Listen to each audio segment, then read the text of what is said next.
High. এত early মর্নিংয়ে আমি সেজেগুজে কোথায় যাচ্ছি বলো তো? একদম ঠিক ধরেছো।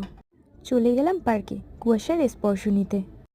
তাও একা নয়, সাথেই বুড়িটাকে নিয়েছি।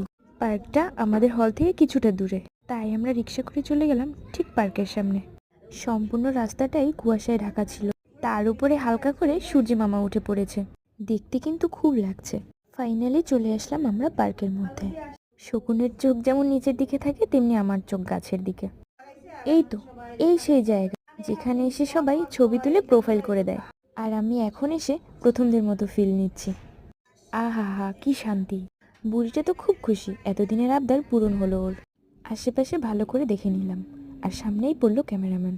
নাচতে নাচতে ভাব নিয়ে চলে গেলাম তাদের সামনে থেকে। ইস, পারতো তো একটা ছবি তুলে দিতে, কিন্তু না, কারণ আমার পকেট ফাঁকা। আশেপাশের পরিবেশটা এত সুন্দর ছিল যা বলে বোঝানো যায় না। হালকা কুয়াশার মাঝ থেকে এই সোনালি রোদটা এসে আমাদের গায়ে স্পর্শ করে গেল। ওয়াও!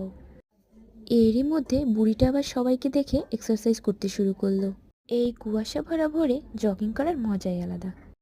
চারিপাশের পরিবেশটা ছিল মনোমুগ্ধকর, আর এই গলির মতো রাস্তাটা বাইরের দেশের থেকে কোনো অংশে কম নয়। আজ খুব সুন্দর একটা সকাল কাটিয়েছি।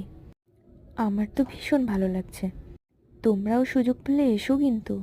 এখানে এই যে গাছটি দেখছো, এটাকে আমরা গ্রামের ভাষায় কাঞ্চন ফুল বলে থাকি। তোমরা কে কি বলো আমাকে জানিও কিন্তু। বৃষ্টির মতো ফুলকে ঝরানোর জন্য রীতিমতো গাছটিকে ধাক্কা দিলাম, কিন্তু কোনো কাজ হলো না। কোনো উপায় না পেয়ে ফুলের ডাল ধরে ঝুলে পড়লাম। অবশেষে একটা সুন্দর ফুলের অধিকারী হলাম। হে হে হে, বান্দরের কানে ফুল।